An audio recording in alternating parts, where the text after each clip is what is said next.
Welcome everyone. Before I get into this video, I want to let you know that there's going to be 2 links down below in the description box to credit IGN and for you to take an in-depth look at what it is. I'm going to try and summarize really quickly. I think it's really important. First and foremost, we can see that Capcom is aware of Dragon Dogma's 2 frame rate issues on PC. They're looking into fixes. They literally say we're looking into ways to improve the performance in the future.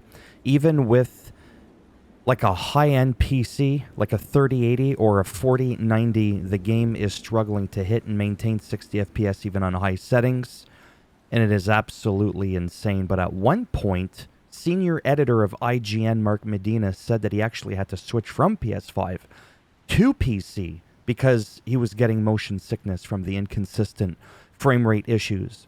Over here on this page here, we actually have a full 15-minute performance review where they go into astronomical details about the performance. They do a job that I could only dream of ever doing.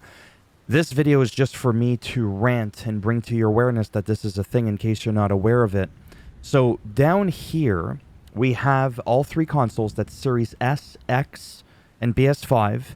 They used interlace settings by the look of things, and that means a full 4K output on PS5 and Series X via a half-width rasterization pass on the horizontal axis. I'm not going to pretend like I know what the fuck that means. This provides 1920 by 2160 base resolution, upscaled back to 3840 by 2160 for both, which aligns with the 3840-2160 native UI, and the Series S drops to 2560 by 1440 output coming up from a 1280 to 1440 base. So here's where the rant actually begins for me that I am really pissed off about. And I suppose I can sort of kind of maybe start playing this kind of like a little bit, but not really. My issue is this.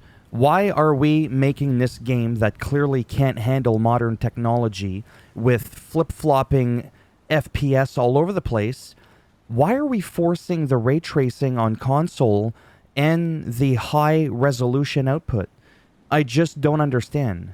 Most people would understand this, that ray tracing alone is very taxing on the hardware, most predominantly on the GPU from my understanding. I want to make sure that everything that I say is to the best of my knowledge, and of course I can be wrong in some things, and if I'm incorrect or you think that I am, you can simply state in a comment and say, oh, I'm not too sure about what you said here, I'm not too sure how accurate that is, and then I can do some further investigations.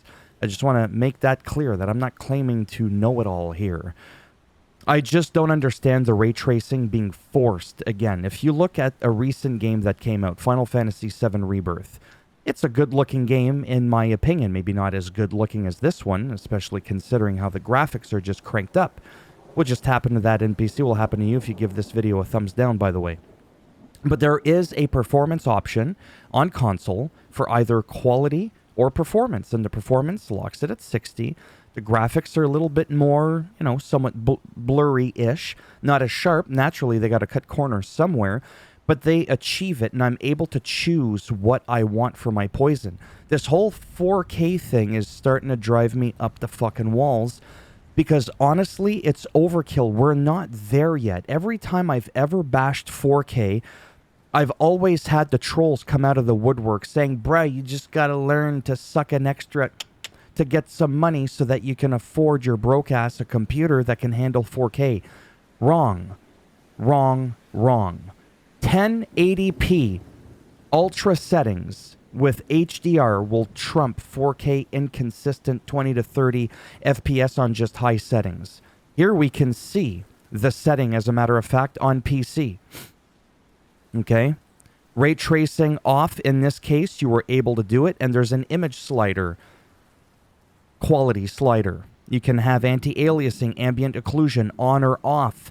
So frame rate variable. We don't want that shit. We want it locked. So naturally on PC, you're going to have a few extra options. What I don't understand is wherever you put it on console, let's say it's over here, why can't we have it so we're like, you know what? I don't care about the anti-aliasing. And then that helps to free up some resources. I don't care about the ray tracing. Leave even more room. I don't care about 3840 by 2160. Just give me 1920 by 1080. It's not a dead resolution. HDR 1080p with ultra settings is going to look better than fucking 4K. This is not an opinion. This is a fact. Now, don't get me wrong. In an absolute perfect world, I would want 4K, 120 frames, ultra wide, with ultra settings and better draw distances and not big goddamn trees just popping out of nowhere like some magic spell. Okay? In a perfect world. But we don't live in a perfect world, and this is a clear example of that. We can't even have some games on high settings running 60 FPS at 1080p. And we're 2024 on the PS5. Or even with your computer with a monstrous 4090, you can't even eat this shit at 60 FPS. It makes no sense to me why you would then force it to do something it can't do. Imagine if they scaled back the resolution or at least gave us the option. It's always about the options. Leave the game as is. It's your vision, but it's our money. Let's come together with a healthy compromise. Put it out the way you want with your settings. Fine. But give us additional measures of tweaking things. Shadow distancing. Space light reflection. And all these funky things that only half of them I understand what they mean. Give us the ability to turn things down. Yeah, it's a compromise, but we will have a better frame rate. Even if you just gave us a toggle to hard lock it, well, maybe hard lock is a strong word in this case, but even having it so that the game can't go above 30. I don't want my frames to spike from 30 to 37 to 42 down to 29. If it's got to go down to like 27 to 30, 28 to 30, I would rather that than having it going all over the place, which is why I don't understand why it's uncapped. Now, for future generations, you know, probably the PS6 and Xbox Series X to the power of 2 is probably going to be able to run this game at 120, so it's uncapped, great. But have an option in there to hard lock the frames per second. There's some games that even do them in increments of like 1 frame. You want to lock it at 30, 31, 32, 33, all the way to like 120, or increments of 10 or 5. Have it so that we can do that. I would turn off the ray tracing. I would have my output at 1080p, and I would lock it at 30 FPS. Hell, who knows? Maybe at that point, perhaps, maybe not really. It could handle 40 or 45 FPS lock, which would actually be pretty decent. But unfortunately, we are not getting that on console. Again, on PC, you're going to have more options. But this game is very CPU bound, which is why I always hate when people keep going on about, oh, you just need a better GPU. Better GPU. No. That's some backward ass thinking. Okay? It's just insane and beyond my level of comprehension. Again, I'm not an expert. Most of what I said was probably verbal diarrhea. But it's how I feel inside. Okay? These are my thoughts. Again, I claim to not be an expert. But tell me that most of you aren't agreeing with me that we should have at least some better options that we can choose to sacrifice so that we can have a more consistent frame rate. So the closing statement here is if you're incredibly sensitive to frame rates being inconsistent, you may want to hold off on purchasing this game, regardless of the platform. And if you're thinking Steam Deck, the average frame is between 7 and 14 frames, I've been told. Like, that's absolutely insane. We can see here that overall as well, the game has gotten high reviews. We are being told by another editor who's not a senior editor at IGN saying that despite the shortcomings of the frame rate being inconsistent, in so many words here, it never detracted from their enjoyment of the game. Whereas, again, senior editor was to the point where he had to leave the PS5 to go to PC, which is funny because PC is being touted as the most inconsistent one, but whatever. So, yeah. But I've seen a lot of footage overall. I think you have as well. I think it's going to do just fine. I'm still buying the game. You know, sometimes there's people that are like, oh, yeah, you're dunking on the game. Gotcha. But you still pre-ordered or you're still going to buy the game, aren't you? Like, never said I wasn't buying it. I never said this is a boycott. I'm saying if more people speak out on this, even a little pipsqueak like me, maybe this can get it through their head that we need more options. Here's your original vision. Great. Give us a little something, extra to work with. And I don't think that's unreasonable. So I'm still going to buy it, like I said. I'm still going to showcase the game. Probably going to make a lot of videos on this game. Because, again, my main channel, well, this channel focuses on first impression reviews, breaking down and analyzing other people's reviews that have the game, that have put this thing together. I could never do this with all the graphs. I don't have the brain capacity to do that. I'm just good at flapping my gums 100 miles an hour, and even that's questionable.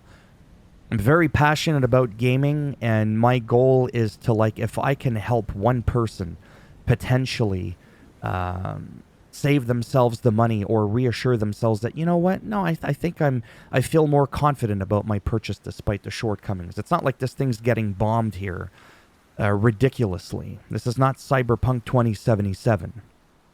Okay? So yeah. If you've already pre-ordered the game, honestly, I wouldn't worry about it. I haven't pre-ordered it yet. I usually pre-order games like 6 to 12 hours before, because I like to wait for the reviews and stuff like that. I'm still going to pick it up. As I've mentioned, I try to pride myself on this channel to try to help even just 2-3 people in trying to reassure them or bring them up to speed on what is going on with certain big games that are coming out. Okay? If you liked the video, I'm running out of things to say here. If you liked the video, go ahead, give it a thumbs up. It does greatly help support the channel with the algorithm. If you didn't like it, go ahead, give it a thumbs down. I'll backhand you so hard that your frame rate is going to stutter. You know, like when you're looking at stuff, it's going to feel like you're lagging in real life. And if you want to subscribe to the channel, naturally this would be great now, wouldn't it? But if not, trust me, I don't blame you. With Carrick from ECG to Worth a Buy to IGN to GameSpot, whatever, to a few others. I mean, seriously, you can't just subscribe to everybody that you see. Naturally, that'd be great, but if not, thanks for stopping by anyways. And stay tuned if you care to hear me and my thoughts on the game as it comes out tomorrow. As of the making of this video, in about 15 hours, this thing is going to go live. I'm not saying I'm going to start recording right away, but I am going to start recording, showing the menu, looking at the options if there are any whatsoever on console. I'm going to be playing on PS5. And it's just going to be about that. It's just going to be about looking at the presentation, not just cuts here and there. Did we finish the video? No. It's not just going to be cuts here and there. It's going to be like actual sessions, me going into town, which is where the biggest hits to performance are. And an out in the out world. Seeing how that goes, and then maybe that can help decipher whether or not this is something you want to purchase or not. Take care, and maybe I'll see some of you in the next one. Bye for now.